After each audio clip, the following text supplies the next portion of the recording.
Good morning, everyone. Namaste. We're going to call in Archangel Michael to cleanse this space, to clear out all negative and lower vibrations from our mind, body, and soul, placing the white light of protection around us with his blue seal.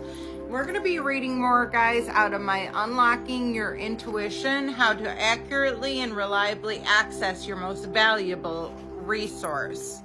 And this is the preface. States, 7 years ago, I would have told you that all I wanted to do with my life is become an opera singer.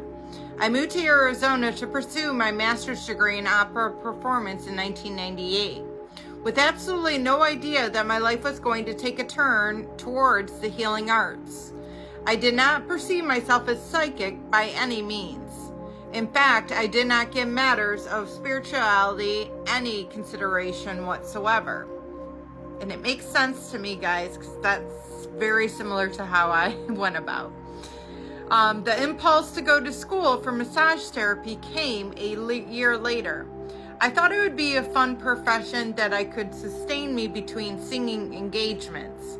Without having any idea what I was getting myself into, I started training to become a massage therapist while I was also still taking graduate school classes. The Southwest Institute of Healing Arts offers a very diverse range of energy-based healing modalities as well as massage therapy instruction. I have to confess that I thought many of the people that were around studying Reiki, polarity, and talking to their spirit guides were a little crazy. I did not know anything about energy work, nor did I really believe in its validity. Imagine my surprise when I walked away from my earliest therapies with tremendous pain in my body. While I wanted to chalk this up as normal aches and pains that came with physically demanding job, I soon realized that the pain was directly linked to where my clients were holding distress and tension in their own bodies.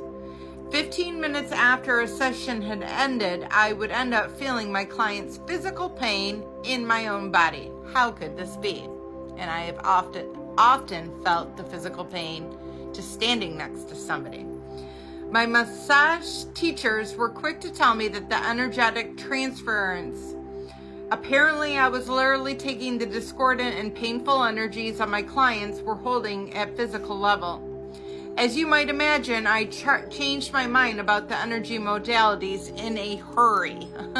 So when they started to suit her, she changed her mind, which often happens. But I was still reluctant to openly practice any kind of energy work. One day I met a friend for coffee and she was excited about my intuitive reading she had just received. She was determined that I should experience this kind of reading for myself.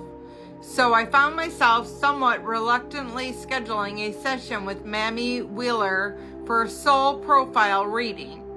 It was more money than I should have spent, and I had no idea what was going to happen. But when the reading blew me away, not only was the information resonated so deeply with me, so accurately, the energetic clearing opened up a whole new realm of opportunity. Did I at this point think that the work was something I wanted to do? Goodness, no. I still did not consider myself particularly intuitive. However, the door of the world of spiritual development had blown wide open. Over the next few years, I studied Vipassana meditation. I also began practicing yoga and eventually completed yoga teacher training. In a quest to work for a deeper level with my clients, I became a certified life coach through Coach from the Life in San Diego. I was embracing spirituality in my life personally, but it was still uncertain about making the center of my professional life. As I began building my coaching practice, however, I found myself attracting very spiritual clients over and over again.